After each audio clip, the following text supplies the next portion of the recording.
this t-shirt's really apt for the be a good human tag, because cupcakes, coffee, all the things you need to be a good human really. Well, that and books. Hey, so today I am here with the Be a Good Human book tag. This is quite an old tag that was created by Jen Campbell, I think a couple years ago already, but I love this tag. I think it is such a great idea, and in one of her most recent videos, Jen suggested that maybe this tag should be resurrected because right now it's particularly apt, seeing as the world seems to be going crazy and we all need to be better people.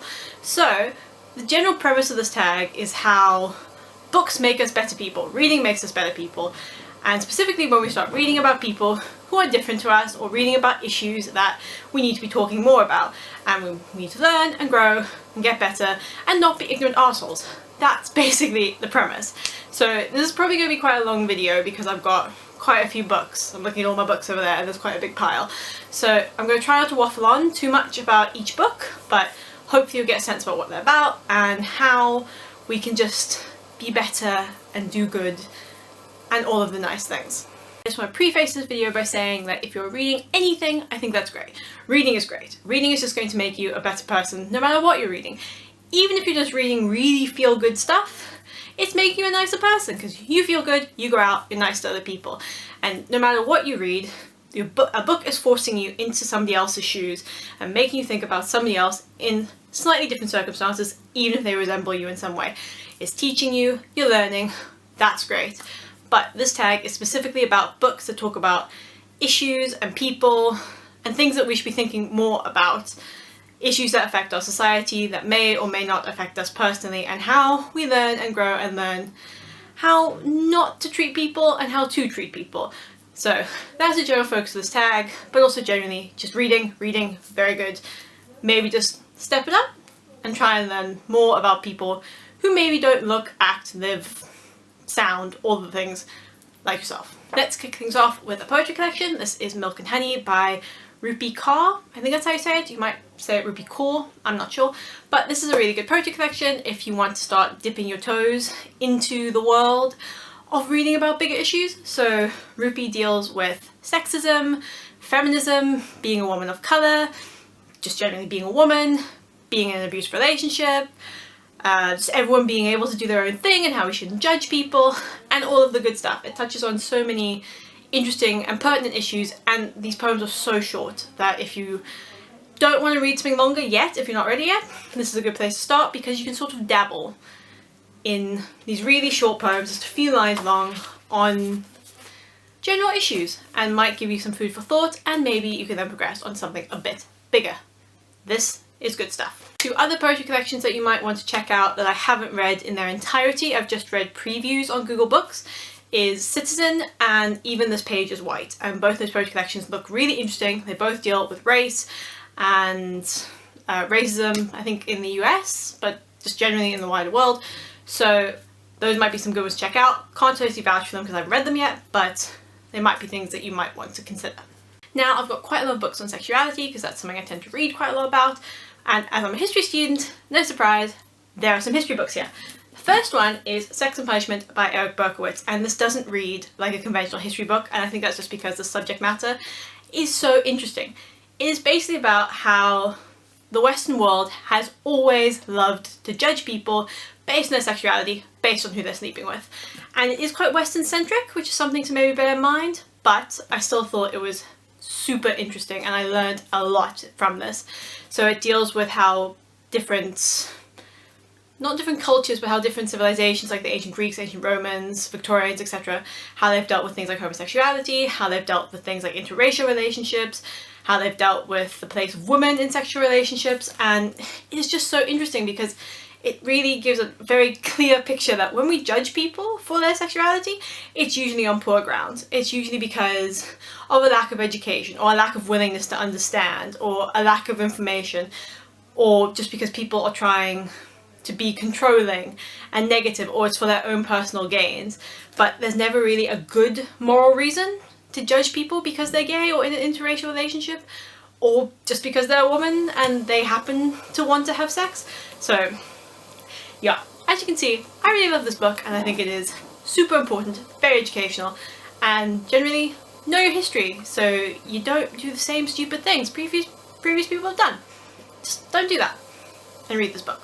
Next, I've got 2 history books that I'll confess I haven't read all of because I've mainly read them for coursework and things like that, but the bits that I have read I thought were fascinating, and the first one is A Gay History of Britain, the second one is A Lesbian History of Britain. Now, if I'm not mistaken, A Gay History of Britain is out of print now, but you might be able to get it in some libraries, particularly some academic libraries, so if you're at uni, your uni should probably have it. And these are just 2 really interesting books that give you a general, relatively unemotive overview of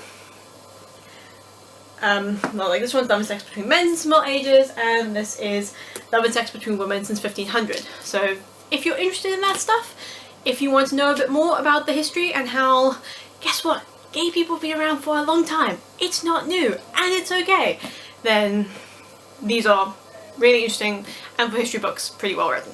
Next, I want to mention just one story from this collection. This is Close Range, Brokeback Mountain and Other Stories by Annie Proulx.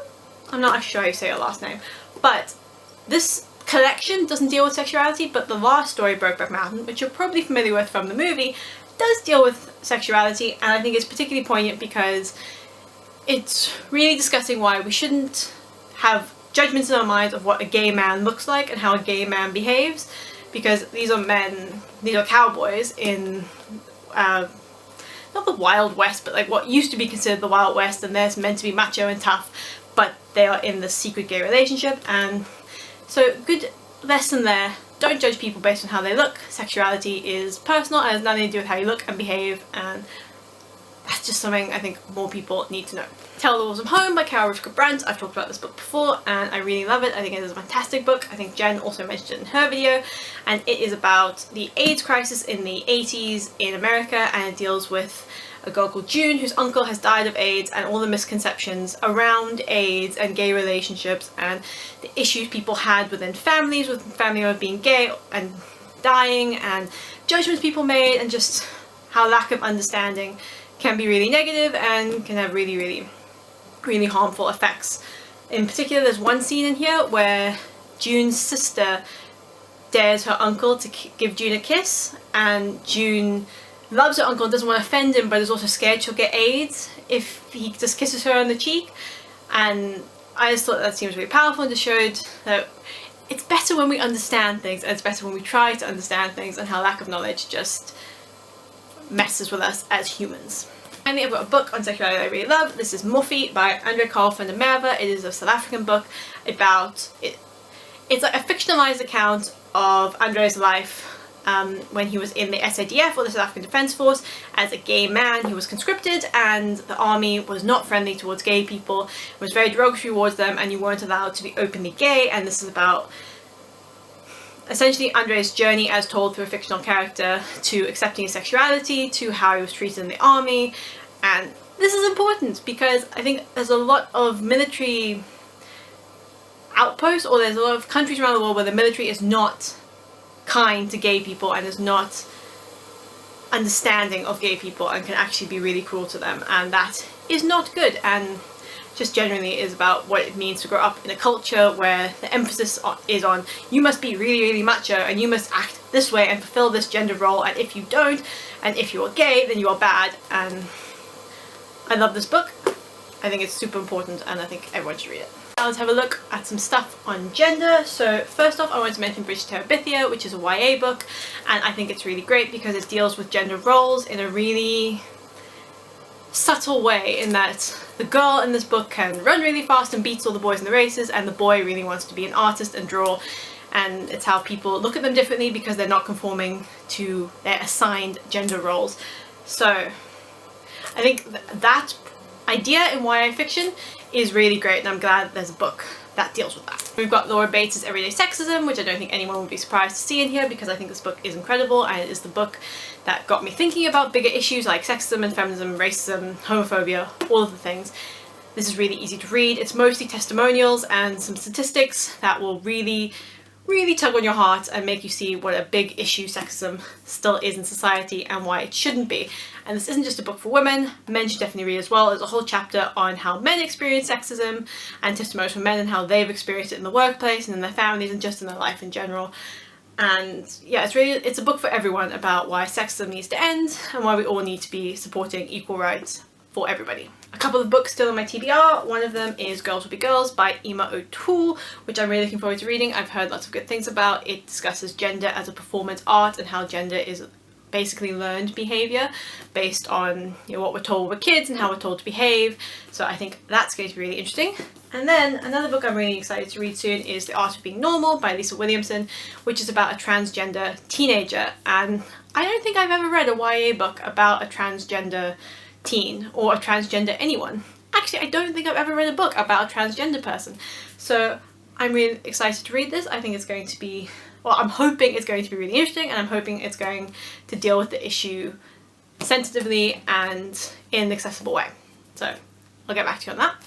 1884 by George Orwell, which is possibly one of the most important books that you can read at the moment. I think it's become a bestseller again for the first time since it was published. So this is a book to read this year. It is fascinating. I read it for the first proper time this month, and I can't stop thinking about it. It's really important. Good look at how we really don't want society to go. We do not want a world built on hate and elitism and just all of the horrible things. We want love and tolerance and all of the good things. So if you don't want the world to go this way, read the book and figure out how you're going to start making a difference in your little sphere so that we don't end up with this. Because trust me, we don't want this. Next I want to talk about One by Sarah Crossan, which was my favourite book of last year. I love it. It is about two conjoined twins called Tippy and Grace, and it is great. I think it dealt with the concept of people who are different, physically different, really well. There's one scene where the two girls are at their locker at school, and a girl has the locker next to theirs, and she comes up to them, but she won't get too close to them. And when they say there's plenty of room, you can get your locker, she says, I'm not going to, I don't want you to touch me. And just, it will break your heart, it will make you cry. It is extremely beautiful, and I think it deals with the idea of being physically different in a slightly judgmental society very well. Okay, I've got a few books on mental health because I think that's a really important topic to be talking about. The first one is So Sad Today by Melissa Broder. She talks about anxiety and depression and just the general dark thoughts that can plague all of us sometimes. I think this is a really honest book. I really admire the honesty in here, and I think if you've struggled with anxiety and depression, there will be things in here that you will relate to. And if you haven't struggled with anxiety and depression, then who are you? But okay, if you're one of the lucky few who hasn't, because I generally think most of us have, then read it anyway, because just the honesty in it is incredible, and I think we need more honesty like that, particularly around issues with mental health, which aren't spoken about enough, or in enough detail, or with enough openness. This is a slightly controversial one because I know some people have really strong feelings against this book, but this is Eat, Pray, Love by Elizabeth Gilbert, and I personally love this book. I love the fact that Liz talks very openly about her struggles with depression and being on antidepressants and pulling herself out of the depression and what she did and how she still has to live with it. And I just think it's great. I think it's honest, like the Melissa Broder book, but I think I just love it. It's such a feel-good book while also dealing with serious issues, like going through such a devastating time. At the beginning of the book, Liz is crying on the floor, praying for the first time ever, and I think if you've been in a really dark place, you kind of relate to that. You relate to feeling hopeless and helpless, and this is such a beautiful book where it's essentially someone saying to you, you can come out of it, you can survive. Reasons to Stay Alive by Matt Haig is a great examination of depression. It examines his own depression, but it also looks at statistics around depression and other people's experience with depression, and it's just a genuinely really hopeful book. There's a whole section in here where Matt talks about what he does to manage his depression and what his experience was like going into depression and coming out of it later, but there's also a section where people have tweeted him saying how they stay positive and how they manage their depression. Really positive, really great. I've read it a couple times now, and it is a very hopeful book that also will enlighten you a bit as to how depression and anxiety disorders work. And if you've never experienced that, then it's really good to read about someone's experience of it who has come out the other end and who is looking back at it and has a good understanding of what happened and why it happened and how he has to live with it on a daily basis and just how he deals with it. Really good. Finally, for mental health, I've got Veronica Decides to Die by Paulo Coelho. This is I really enjoyed this book when I read it, which was quite a while ago, so I'm not sure if I feel the same way about it now, but it was one of the first things I read about somebody who attempted suicide and who was depressed and unhappy with their life, even though on the surface she seemingly doesn't have a reason to be. It's like the person with the perfect life, but they're still depressed. So for that reason I had to include it, because it spoke to me at the time, because I felt that I related, because no one really understands why people get depressed. Maybe you understand it personally, but other people struggle to understand it, and that's sort of what this book is about, and also sort of about learning how to live your life for yourself. So I would really recommend this, but if there's some issues with it that I've now forgotten about because I have this attachment to it because it was the first thing I read dealing with these issues, then I apologise in advance. A couple of the books that I really wanted to mention I don't have physical copies of because I got them out of the library or I borrowed them from a friend, one of which is The Help by Catherine Stockett, which I think is a great book about race and 60s America and what was going on and how people were being treated. It is essentially about how these wealthy white women would hire black domestic workers to basically raise their children, but then accorded them no respect whatsoever. Very enlightening, and also the movie is really great if you can't get your hands on the book. God of Small Things by Arundhati Roy is also a really great book. It is about the caste system in India and is fascinating in that respect because you learn a bit more about the caste system, but it's also just fascinating about how people like to put restrictions on who others can love and how people love to make divisions based on the colour of your skin and your outward appearance, and why we shouldn't do that and how that really hurts and destroys families and relationships and how it's just not good. The Curious Incidents of the Dog in the Nighttime is a really great look at a boy with Asperger's syndrome, so if you don't know a lot about Asperger's syndrome, which I didn't before I read that book, then it's really great. And I found it quite insightful because the author really gets into the head of the boy and you really feel like you've learned a lot afterwards. It's a really poignant look at the boy and how he has to relate to the world and how he relates to his family and the issues that he has because he has Asperger's. I think it's particularly beautiful and really good if you want to know a bit more about that. And I've got 19 Minutes by Jodi Picoult, which is I love this book. I really love this book. I read it quite a long time ago. I was quite young when I first read it, but it stayed with me. It is about a school shooting essentially, where a boy who's been heavily bullied throughout his school career, I think he's in his late teens, he walks into school and he shoots the people who bullied him. And that happens a lot, sadly, and it is reflective of a lot of negative things in our society and how bullying can destroy not only the life of the person being bullied, but those around him, sadly. So I think it's interesting. I think it is sensitive to the issue. It doesn't paint the boy totally as a victim and means that he's responsible for his actions in the shooting, but it also discusses how he got there and how there's an issue in the school system where someone can be bullied like that for so long and isn't addressed. It also touches a little bit on sexuality, but not heavily. But it's really a good look at what it means to be teenage and to be mistreated and have a system that isn't necessarily taking care of you, and why somebody might take the drastic action to instigate a school shooting. A couple of books by Zadie Smith, which I've talked about recently, and I think are really great starting points for a lot of different conversations. This one, White Teeth, I think is great for a conversation about multiculturalism and how places like Britain, the US, countries like that deal with people who aren't white. So how do we support people in their religion? Do we allow people their religion? Do we acknowledge important days to them? Are we inclusive? There's also a really heartbreaking scene where a girl called Irie wants to get her hair chemically straightened, which is a really painful process because she thinks if she looks more like the white girls, then the boys she likes will like her. And that just absolutely broke my heart, and I think is a really good commentary on the standards of beauty we place on people. I mean, we place standards of beauty on everyone, but particularly if you're from a group that isn't adequately represented in the media and isn't adequately championed as also being beautiful. It just represents why we need difference, why difference in society is good, and are we being inclusive enough as a society? Are we striving to understand people in society who don't look like us? And then I've got Zadie Smith's Swing Time, which I think is particularly good if you want to get involved in the conversation about wealth and class, because it deals with various strata of wealth, from a pop star who has an assistant from a council estate who is the narrator, and how the assistant looks at the pop star's life and how she's essentially being hired so the pop star doesn't have to deal with the real world, but then she thinks about how she grew up on this council estate, and then she visits Africa where the pop star wants to build a school, and she sees how black people live there. And really, really interesting look at wealth and what it means for people, the various strata of wealth, what class means, class differences, how people interact between classes, and just good things to talk about.